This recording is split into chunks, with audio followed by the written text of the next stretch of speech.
ايه الفرق بين الفيوسيدين والفيوسوكورت؟ والاتنين كريمات مضاد حيوي.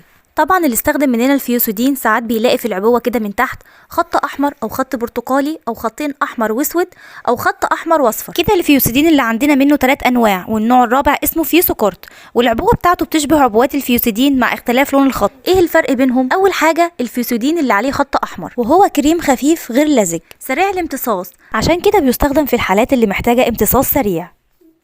بيستخدم لعلاج الجروح والحروق والتهاب الجلد والدمامل وحب الشباب والحصف والجروح بعد الخياطة، ولازم ما نستخدمهوش لفترات طويلة عشان ممكن يسبب مقاومة للبكتيريا. أما البرتقالي فهو مرهم بنفس استخدامات الأحمر، إلا إنه بيستخدم للوجه وللبشرة الجافة لأنه أكتر دهنية من الأحمر وبيكون طبقة لزجة على الجلد، عشان كده بيستخدم في الحالات اللي بتحتاج امتصاص بطيء، وده لأنه لزج والامتصاص بتاعه بطيء بفضل تركيبته الدهنيه. اما الفيوسيدين احمر في اسود بيكون مضاد حيوي زائد كورتيزون خفيف وحلو قوي لتسلخات الحفاضه عند الاطفال والالتهاب